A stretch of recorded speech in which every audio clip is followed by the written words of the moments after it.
Bem, vamos dar continuidade ao nosso catecismo, aos estudos no Catecismo Maior, na pergunta 53. Lerei a pergunta e os irmãos leem a resposta. Diz assim: como Cristo foi exaltado na sua ascensão? Resposta: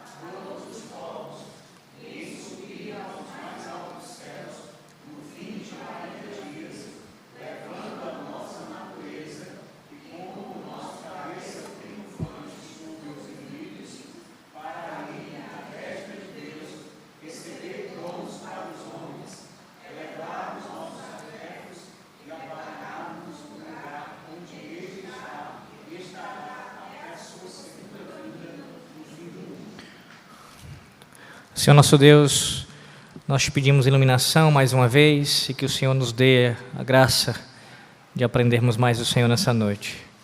Que a Tua palavra seja exposta sobre essa doutrina importante e que venhamos, ó Deus, a aprender as implicações práticas dela e elas sejam vistas em nossas vidas. Oramos em nome de Jesus. Amém. Irmãos, na última quarta-feira nós demos início a essa pergunta e resposta do catecismo. Os irmãos devem lembrar que eu falei sobre, primeiramente, a primeira parte da doutrina, sobre as bases bíblicas da doutrina. Vocês lembram disso? Digo, a doutrina da ascensão de Cristo. Nós vimos textos bíblicos que fundamentam essa doutrina. Eu não vou aqui relembrá-los, até porque nós passamos um bom tempo falando sobre isso, e se vocês tiverem alguma dúvida, ainda escutem a última gravação, mas apenas à guisa de um breve relembrar aqui, para nós introduzirmos o assunto novamente. Nós fizemos isso, nós passamos por textos bíblicos que mostram tanto isso evidenciado pelo testemunho de Cristo, o próprio Senhor falando que Ele seria assunto aos céus. Nós temos a narrativa histórica em Atos dos Apóstolos, o texto tão famoso que hoje é citado novamente e será ainda mais para frente, Atos 1, do versículo 9 ao versículo 11. Também tem as próprias menções que são feitas nos escritos apostólicos. Tudo isso dá testemunho tudo isso da doutrina da ascensão do Senhor.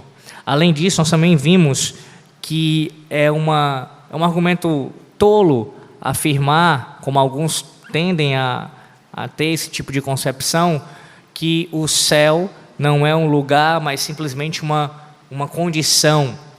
Nós provamos isso, no caso o contrário disso, mostrando, por exemplo, a comparação que a Bíblia faz entre céu e terra, essa justa posição em que céu e terra são colocados, mostrando assim, se terra é um lugar, isto é, se Cristo deixou os céus e veio para a terra na sua encarnação, houve uma mudança de local, houve uma mudança de local. Ele estava num canto e foi para outro, uma transição nesse sentido. A consequência lógica é que na ascensão houve uma outra mudança de local. Ele saiu da terra e voltou para o céu, além de outras implicações também que nós já vimos. Então foi basicamente essa parte que tratamos, além de começarmos a tratar do início do catecismo. Veja aí, nós falamos aqui, no caso desse início da resposta, Cristo, que depois de ressurreto apareceu e conversou diversas vezes com seus apóstolos, falando-lhes as coisas concernentes ao reino de Deus e comissionando-os a pregarem o evangelho a todas as nações. Vá para lá, Mateus 28, vá lá para Mateus 28, nós paramos aqui, eu fiz algumas considerações, onde eu vou também partir desse início da doutrina desse texto. Mateus 28, já no finalzinho do capítulo.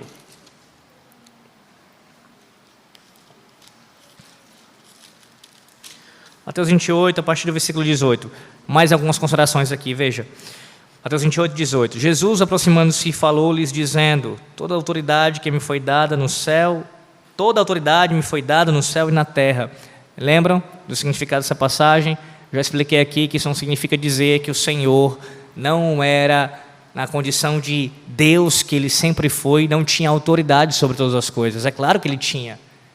Jesus é a segunda pessoa da Trindade, então ele sempre teve autoridade sobre todas as coisas. Contudo, o que aconteceu após a sua ressurreição foi, nesse caso aqui, essa autoridade que lhe é dada é agora na condição de mediador do pacto da graça. Nesse caso, sendo mais específico, depois de consumada a sua obra, e como um representante do seu povo, na condição de Deus homem, não apenas Deus, mas também homem, ele exerce toda essa autoridade no céu e na terra. Ele continua: ide, portanto, fazer discípulos de todas as nações. Eu não quero, meu intuito não é aprofundar muito esse texto, porque a minha intenção ainda é pregá-lo aqui na nossa igreja. Então, eu queria trazer algumas coisas já nesse estudo. Mas, basicamente, perceba, a ordem que o Senhor Deus aqui, o Senhor Jesus Cristo dá para os seus apóstolos, ela é posterior a essa afirmativa, essa assertiva da sua autoridade. Em outras palavras, os apóstolos vão proclamar a palavra de Cristo, o Evangelho do Senhor, baseados nessa autoridade. Porque Cristo tem autoridade, os seus apóstolos têm autorização, são comissionados a proclamarem a mensagem dele. Outra verdade também que sai desse texto aqui é o fato de que os discípulos de Cristo são chamados para discipularem, entenda isso, esse é o sentido do texto, discipularem as nações, os povos. E isso não deveria ser estranho para você, pelo menos espero que não seja, porque é justamente o que está profetizado em todo o Antigo Testamento. Veja se não foi essa a promessa que o Senhor Deus fez a Abraão, e isso se repete ao longo de toda a Escritura Sagrada. Os profetas falaram sobre isso, das nações se convertendo a Cristo.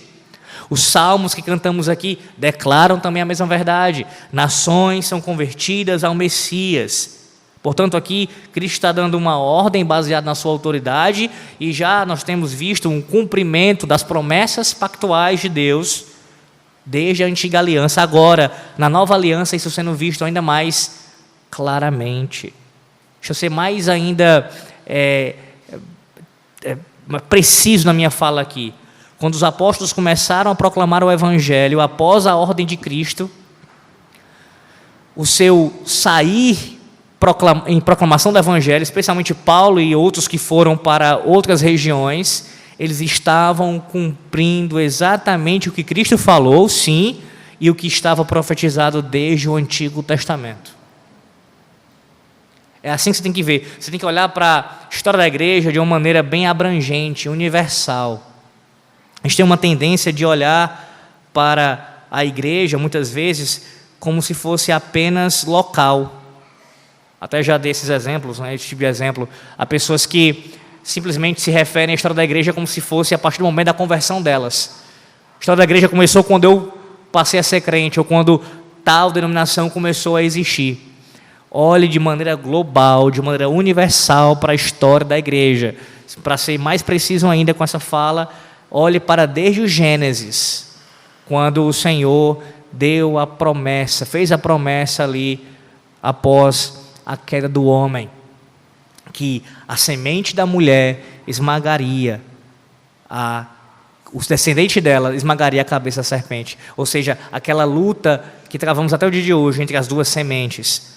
A igreja, o povo da aliança, lutando contra os filhos do diabo. É assim que você tem que olhar. Olhando dessa maneira, aí você tem uma visão muito mais ampla do contexto. Quando os apóstolos estão proclamando o Evangelho está indo às nações.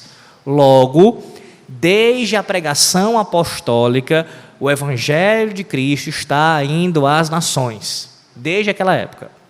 Na antiga aliança, houve sim salvação de pessoas de outras etnias, não apenas judeus, é claro, bem como não judeus, houveram judeus que não foram salvos também, porque não é a raça que garante, não é o sangue da pessoa que garante a sua salvação, mas o sangue de Cristo.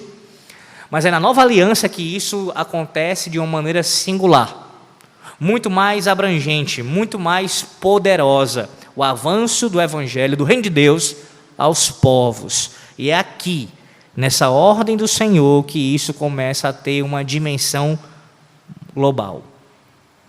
Pois bem, como eu disse, não quero demasiadamente aqui tratar esse ponto, mas só mais uma coisa, para vocês só meditar acerca disso. As nações estão em vista, e é assim que você tem que enxergar como Deus vê as coisas.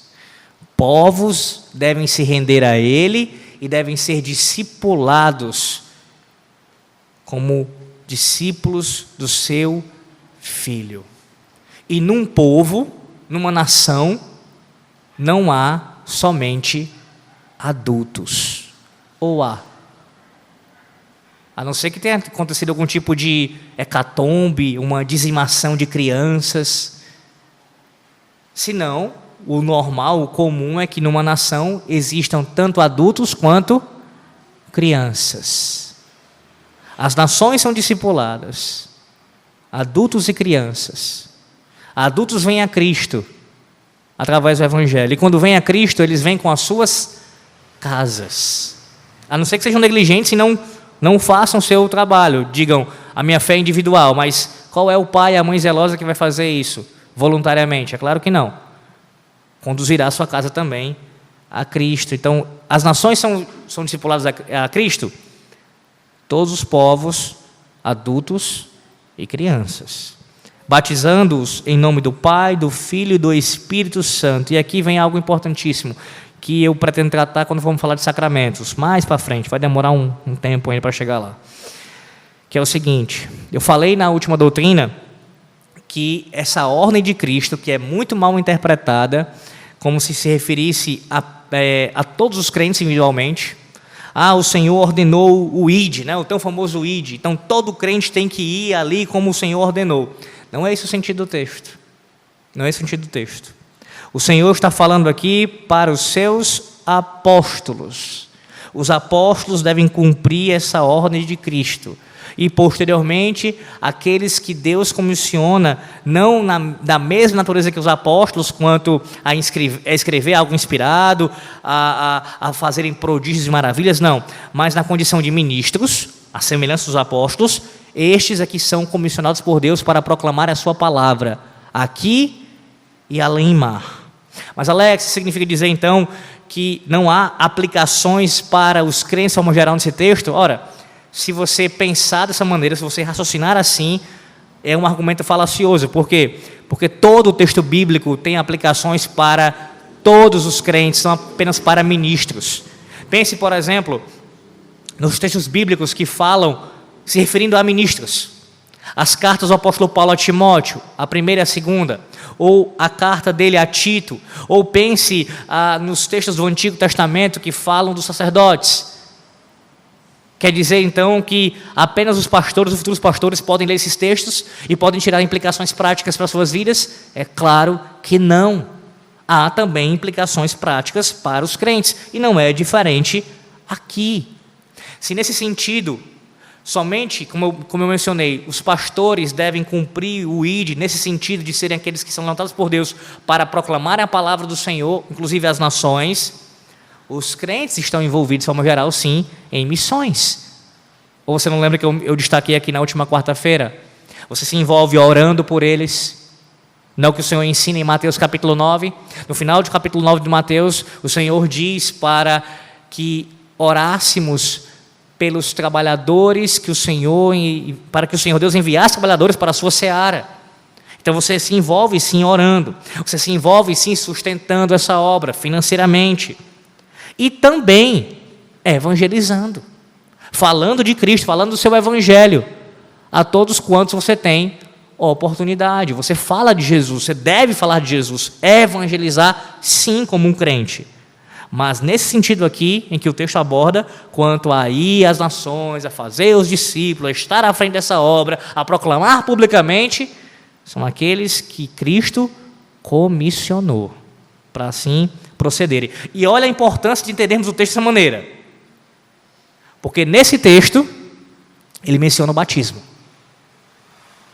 E aí não é à toa que há entre nós, digo entre os protestantes, e isso é muito visto num contexto batista, mas não só batista, havia também outros contextos, pastores argumentaram o seguinte: ora, se a grande comissão aqui se refere a todos os crentes, no mesmo sentido, todos têm o mesmo papel, a mesma função aqui nesse texto, se é para todos os crentes, qual é a consequência lógica e necessária?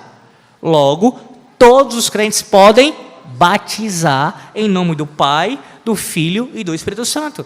E temos visto em nossos dias isso. Há um pastor conhecido aqui no Ceará que faz isso.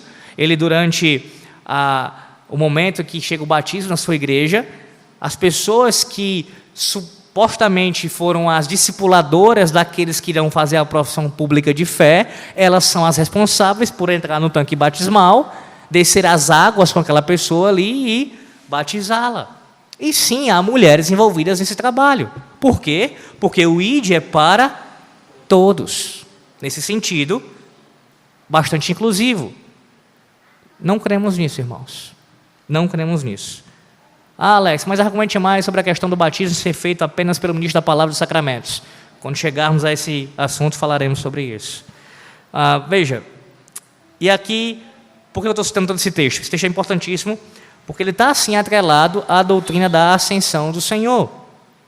Essas ordens aqui, o que o Senhor Deus está falando aqui, é pouco antes da sua ascensão. Ele deu as últimas instruções, os últimos preparativos para os seus discípulos estarem ainda mais preparados, ainda mais conscientes do seu dever e o que deveriam fazer após a ida de Cristo aos céus. E é assim que nosso catecismo começa. Cristo, depois de ressurreto, apareceu e conversou diversas vezes com seus apóstolos.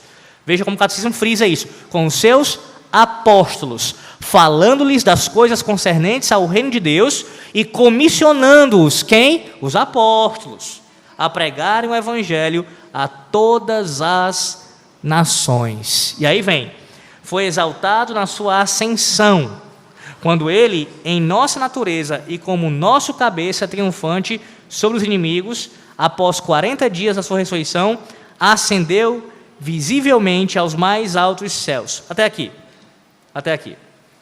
Pelo menos por enquanto.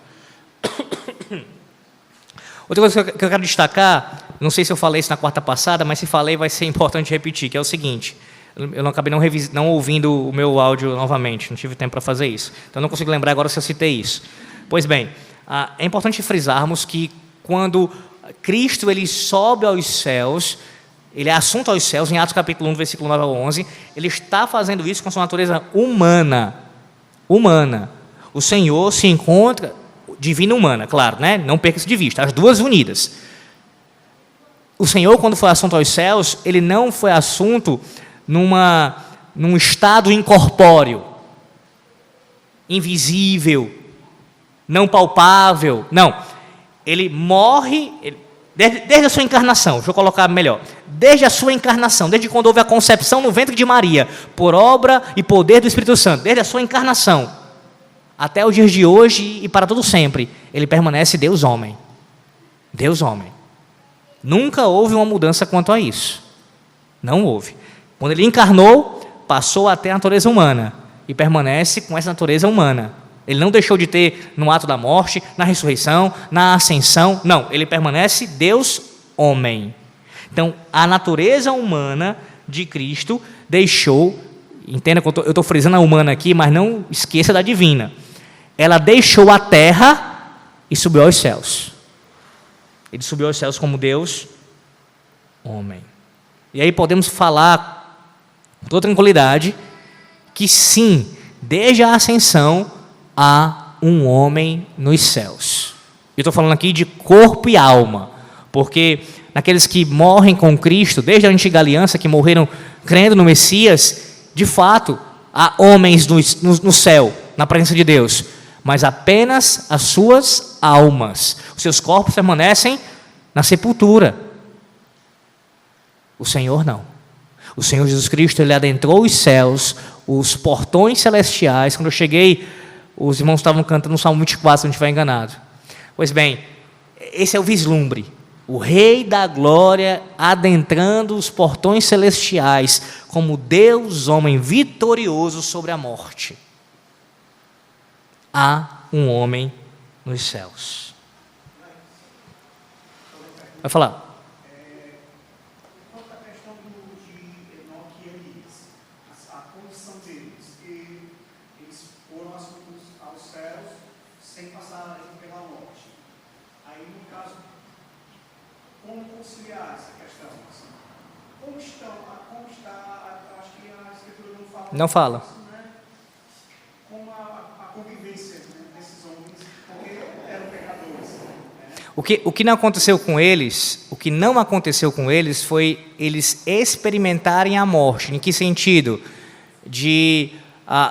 O Senhor, quando foi tomá-los para si, como faz com qualquer vida dessa terra, mas quando foi fazer com eles, eles não tiveram que... Eles foram já diretamente para o céu nesse sentido. Mas é claro que isso não aconteceu com os seus corpos chegando aos céus. Não foi. Transladado, exatamente, essa é a expressão correta. A glorificação só ocorrerá quando Cristo retornar. Por exemplo, quem morreu com o Senhor Jesus Cristo durante todo esse período e ainda morrerá, não está glorificado. O seu estado intermediário é com o Senhor nos céus, é vendo a face de Deus, é em sua presença, mas não no estado glorificado. A glorificação só ocorrerá quando Cristo retornar, e aí corpo e alma serão glorificados à semelhança do corpo de Cristo. Aqueles que não experimentaram a morte, é no sentido ordinário, eles não morreram como morrem todos os homens, Enoque e Elias, não morreram como todos os homens morreram, mas foram, como o presbítero falou, trasladados. Não sei se seria essa uma boa expressão para usar o que eu vou dizer agora, mas é como se eles tivessem se passado para o estado de morte, sem experimentar a morte. Ainda em vida, exatamente. Ainda em vida eles vão para os céus, para o estado intermediário, ainda em vida. Mas é claro que eles não vão com seus corpos. Porque, se não me engano, nós cremos que essas almas desses santos que morreram, elas estão ativas. Sim, sem dúvida. Ativas, estão interagindo. Conscientes. E esses homens estão lá entre elas. Sem dúvida. Sem dúvida. Não, sem corpos. Sem corpos. Sem corpos. Por quê? Porque isso só aconteceu com Cristo. Por que o apóstolo Paulo fala em 1 Coríntios capítulo 15? Ele é a primícia dos que dormem, porque ele, quando ressuscita, ele é o primeiro a ressuscitar, que não volta a morrer. E no seu estado de homem, Deus homem, com corpo e alma, ele ascende aos céus e permanece assim, Deus homem. Os demais que morreram, que vieram antes dele, e que mesmo os trasladados, no caso de Enoque e de Elias, eles não estão com os seus corpos nos céus, mas aguardando a ressurreição naquele grande dia. Como isso aconteceu, a Bíblia não fala. É tipo como que eu consegui entender que foram arrebatados com seus corpos, mas para entrarem Aí a gente não, qualquer coisa é especulação. Esse é o ponto. Isso. O que a gente pode falar? A gente pode falar o quê? Que Elias e Enoque não experimentaram a morte. Isso não aconteceu. Agora, quando eu digo não experimentaram a morte, estou falando que eles não experimentaram no sentido ordinário. Eles não fecharam os seus olhos aqui na terra. Não passaram por esse estágio, esse período. Isso não aconteceu. Eles aqui morreram por um acidente ou por velhice e foram se encontrar com o Senhor nos céus. Não foi esse o procedimento.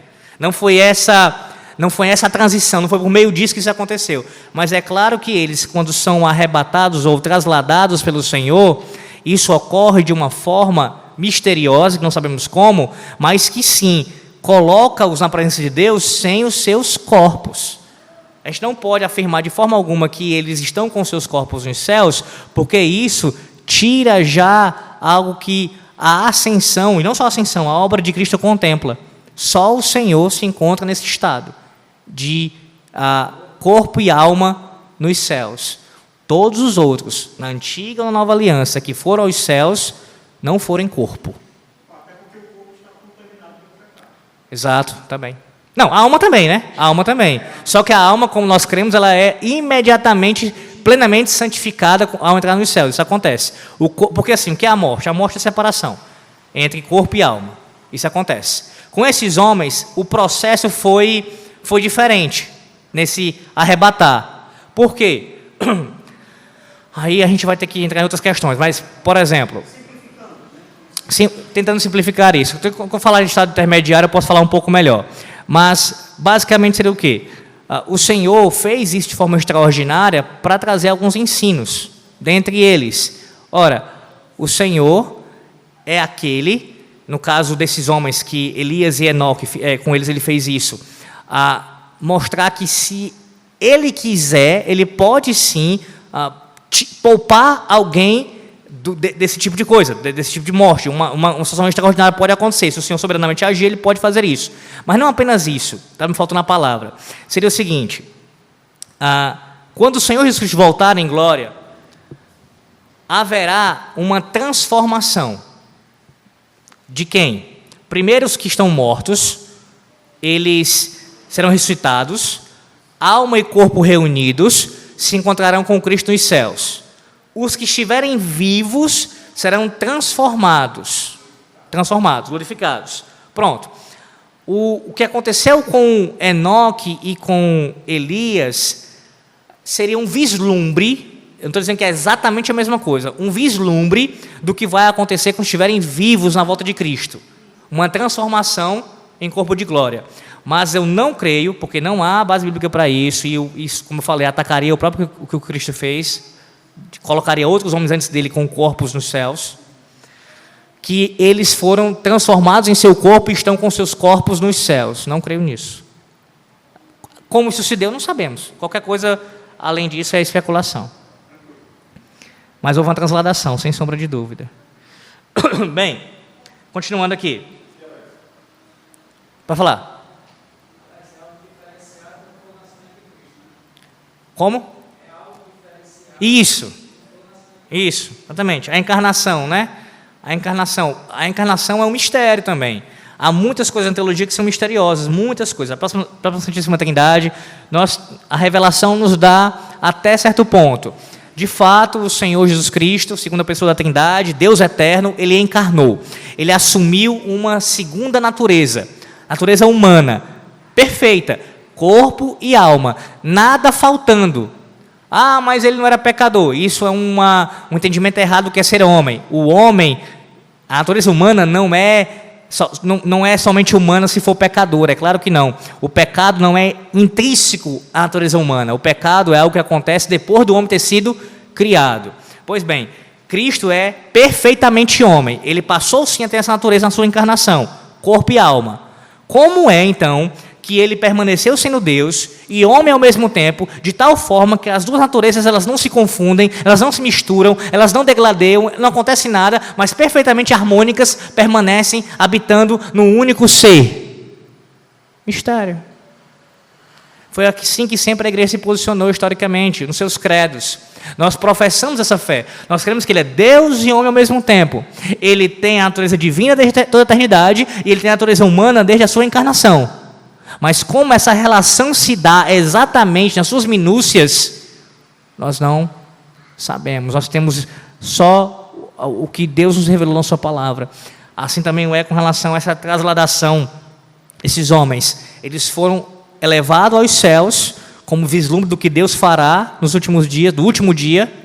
Mas como exatamente isso aconteceu? Como exatamente eles estão agora? Bem, cremos que suas almas estão nos céus redimidas. Ponto. Bem, outra coisa que eu queria frisar aqui, que é o fato do Senhor Jesus Cristo, o nosso catecismo fala que Ele fez isso na condição de cabeça, a sua ascensão na condição de cabeça, ou seja, lembre-se, tudo que Cristo estava fazendo ali, era como representante do seu povo. Por isso que o texto de Colossenses, vai lá para Colossenses 3. Colossenses 3, versículo de número 1 a 4. Portanto, se fostes ressuscitados juntamente com Cristo, buscai as coisas lá do alto, onde Cristo vive, assentado diante de Deus. Pensai nas coisas lá do alto, não nas coisas que são aqui da terra. Porque morrestes e a vossa vida está oculta juntamente com Cristo, em Deus. Quando Cristo, que é a nossa vida, se manifestar, então vós também sereis manifestados com Ele em glória. Esse texto de Colossenses 3, 1 ao 4, dentre tantas coisas que ele ensina, ele fala da nossa união com o nosso Senhor e Salvador.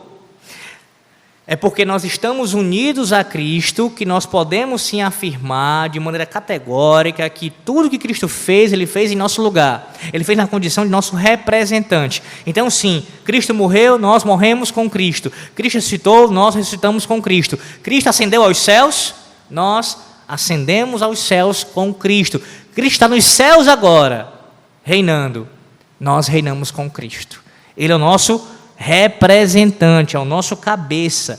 Aqui trata-se, no catecismo, de uma questão da sua posição oficial diante de Deus, como nosso representante, e para nós o benefício, todos os benefícios aqui mencionados, de morte, ressurreição, ascensão, glorificação final, tudo isso é destacado.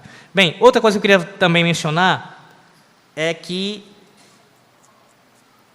os céus, ou o céu, melhor dizendo, eu digo céu aqui me referindo ao estado intermediário. O que Cristo fez na sua ascensão, de estar agora nos céus, deve criar nos crentes um anelo, um anseio maior, ainda maior, um afeto ainda maior por essa condição. Mas deixa eu falar uma coisa antes aqui, bem breve. Eu não quero trabalhar muito nisso, porque eu vou pregar em Efésios em breve, eu vou aprofundar esse assunto, que é como diz assim, o catecismo ainda. Ascendeu visivelmente aos mais altos céus, para lá receber dons para os homens. A ida de Cristo aos céus, ela também implica nisso. Qual é a imagem que você tem que ter? Depois você lê em casa com calma, o Salmo 68, especialmente o verso 18. Salmo 68, verso 18. É o seguinte, e aí o texto correferente que Paulo está citando no Novo Testamento é Efésios 4, do 8 ao 10. Efésios 4, do 8 ao 10. O Senhor, Ele desceu dos céus, veio à terra, ou seja, encarnou, Ele realizou a sua obra e dela saiu vitorioso. A semelhança de um rei que foi guerrear, venceu seus adversários, saiu como um grande, poderoso e vitorioso sobre todos os seus adversários. No caso, Cristo fez isso sobre o diabo, sobre a morte, sobre o pecado, sobre tudo. Ele volta aos céus, como eu disse, vitorioso sobre todas as coisas. E aí ele está agora distribuindo pelo seu Santo Espírito dons. Perceba, a ascensão de Cristo está diretamente relacionada ao ministério do Espírito Santo em distribuir dons à igreja do Senhor. E no contexto de Efésios 4, os dons mencionados ali são, no caso, pelo menos naquela lista inicial ali que aparece, os ofícios: apóstolo, profeta, evangelista, pastor, mestre. Um texto importantíssimo que eu preciso ainda expor nessa igreja, se Deus quiser, quando eu começar as exposições em Efésios. Para a gente acabar com esse disse-me-disse sobre, e tem apóstolo em nossos dias. Alex, eu não acredito num negócio desse. Claro que você não deve acreditar num negócio desse. Mas não ache estranho não, porque em nosso meio de IPB, tem maluco que acredita em profeta em nossos dias.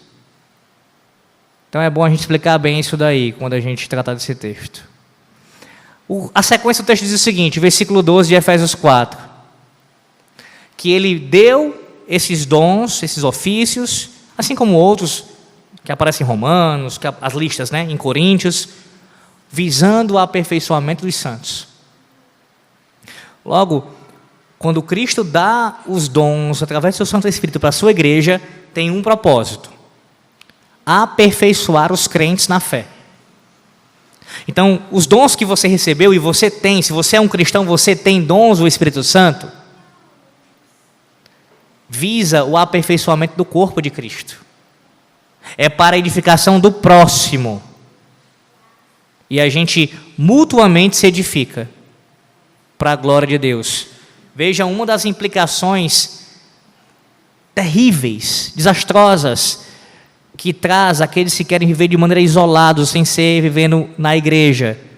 Por quê? Porque se você não vive em comunidade pactual, se você não vive em igreja como membro do corpo, você não tem como ser edificado, nem ser um instrumento de edificação para o seu próximo, com os dons que Deus lhe deu, e com os dons que Deus deu ao seu próximo. E isso está relacionado à ascensão do Senhor. Agora deixa eu tratar desse ponto final aqui. Para despertar, o catecismo segue, os nossos afetos, que eu comecei e parei, né? Pelas coisas do alto, e para nos preparar um lugar onde Ele mesmo está e permanecerá até a sua segunda vinda no fim do mundo. Essa parte final já do catecismo, eu já abordei um pouco na outra doutrina, aqui também já... Aqui não, mas deixa eu mencionar rapidamente. Eu quero focar nessa parte do alto ainda. O Senhor, como Ele fala em João capítulo 14, Ele foi preparar lugar. Aqueles que morrem agora com Ele estão com Ele nesse céu, e a promessa é que no novo céu e nova terra, todos nós que estamos em Cristo teremos as nossas habitações garantidas pelo Senhor, o próprio Senhor habitando conosco. Mas a parte que eu quero frisar para nós concluirmos é os nossos afetos, nossas afeições pelo céu devem ser aumentadas com o fato de sabermos que Cristo foi assunto aos céus e está nos céus agora. E tenha como pano de fundo o texto de Colossenses 3. Pensar nas coisas que são do alto, lá de cima, focar nisso. Quero citar aqui algo a esse respeito, que é visto especialmente na vida do puritano Christopher Love. Escute. O texto do puritano Christopher Love, para seus 10 sermões em A Glória dos Céus, foi Colossenses 3:4. Quando Cristo, que é a nossa vida, se manifestar, também vos manifestareis com Ele em glória. Love nos exorta, como cristãos, a buscar as coisas de cima no céu, visto que estamos mortos para o mundo e temos em Cristo uma vida oculta que os outros não conseguem ver. Na condição daqueles que têm uma vida gloriosa, aguardando por eles na eternidade, devemos agora mesmo buscar aquela vida e aquele mundo, e não somente as coisas que são de baixo neste mundo desprezível. Cristo é nossa vida, pois com sua morte se tornou o autor e a causa da vida do cristão. Este recebe tanto uma vida de graça, santificação progressiva, quanto uma vida de glória, glorificação final, quando o mundo acabar. Além disso, Cristo, após sua ressurreição, se tornou o autor de nossa vida.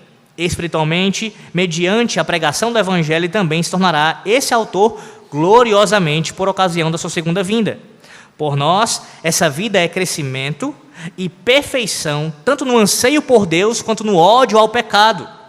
Ambos são motivados por um princípio interior de graça, que nos torna mortos para o mundo, e não somente por motivações exteriores que causam medo imenso dos pavores do inferno e anelam pela felicidade do céu. O puritano Christopher Love defende que o fato de Jesus ser o autor dessa vida e glória eternas deve nos levar agora mesmo a fazer preparativos para essa vida eterna. Por exemplo, devemos ter consciência das coisas corriqueiras que atrapalham nossa busca gloriosa. Além disso, precisamos no tempo presente sempre ansiar e anelar por essa condição glorificada, ao mesmo tempo que devemos estar bem atentos para todo e qualquer pecado que a esmague. Love testifica que, em um sentido, podemos nos apropriar agora da vida glorificada ao alcançarmos certeza da graça e da salvação, o que acontece mediante arrependimento dos pecados e fé em Cristo. Ao termos amor por todos os que são participantes desta vida de glória, e caminharmos conscientemente na obediência ao mesmo tempo que mortificamos o pecado. Para os puritanos, como herdeiros dos reformadores e opositores do catolicismo romano e do arminianismo, podemos ir além da posse da vida eterna e possuir também a certeza de que ela nos pertence. Como Thomas Brooks asseverou em Céu na Terra, uma obra escrita por ele, o cristão precisa ter consciência de que seu dever não é somente crer, mas obter consolo, sabendo o que crer. Assim, a certeza da fé trará o céu ao vosso íntimo, vos dará posse do céu antes de chegardes a ele, como diz Hebreus 11:1. Uma alma segura vive no paraíso, anda no paraíso, trabalha no paraíso e descansa no paraíso. Ela tem o céu dentro de si e sobre si. Tudo o que ela sabe dizer é céu, céu, glória, glória. É por isso que logo antes de ser decapitado, em Tower Hill, Love pôde dizer ao xerife Tichburn, comandante do local: Senhor, bendigo a Deus, meu coração está no céu, estou bem. Esse é o anseio de todo cristão, meus irmãos, visto aqui, contemplado na vida do puritano Christopher Love. Que anseio é esse? O cristão vive de tal maneira que, por mais que ele entenda as suas responsabilidades nessa terra, ele tem suas vocações, ele tem os seus empreendimentos, ele precisa trabalhar, ele precisa viver e cuidar de tudo isso daqui, mas o seu anseio é o céu, é encontrar-se com o seu Senhor, e a sua vida, ela é vivida com essa perspectiva, como Colossenses 3 diz, pensando e mirando nessas coisas de cima, de tal forma que já aqui na terra, nesse sentido, já experimentamos o céu. É impressionante como cristãos ainda, mesmo depois desse conhecimento da palavra de Deus, conseguem ter a coragem de afirmar, mesmo que seja num momento de raiva, mas não deveriam dizer: a minha vida é um inferno. Isso é uma contradição. Primeiro que nada que você passe nessa terra se comparará ao inferno. Absolutamente nada. Você não tem ideia do que você está falando quando você diz isso. Nós temos alguns vislumbres do que é o inferno através da revelação, e ainda assim não sabemos de fato o que ele é. De tão terrível. A vida de um cristão deve ser céu na terra. Céu na terra. Não significa que isso vai ser uma vida de perfeição, é céu na terra, entenda a expressão, céu na terra, é na terra ainda, é na terra ainda. É claro que vai ter dificuldade, tribulação, no mundo tereis aflições, claro que vai ter tudo isso, mas ainda é céu na terra. Está tudo pegando fogo, tudo caindo, mas a minha vida é céu na terra, porque eu tenho paz com Deus através de Cristo Jesus, eu estou justificado, eu estou em paz em Deus, é céu na terra. E o céu na terra tem que ser vivenciado a partir da minha vida, é claro, no meu ambiente familiar. Minha casa tem que ser um pedacinho do céu, assim também como o culto solene, ele já o é. Ele já o é. Veja, todas as vezes que nós negligenciamos o culto solene, nós estamos negligenciando um pedacinho do céu na terra. É a manifestação visível da glória de Deus em nosso meio, no meio do seu povo, o céu sendo contemplado nesse sentido, através do culto solene. Temos formas de experimentar o céu na terra, meus irmãos. A questão é, estamos fazendo o que o apóstolo Paulo falou aqui, o Senhor falou através do apóstolo Paulo, buscando e pensando nas coisas do alto, onde Cristo está, onde está o nosso tesouro. Que assim seja em nossas vidas. Amém.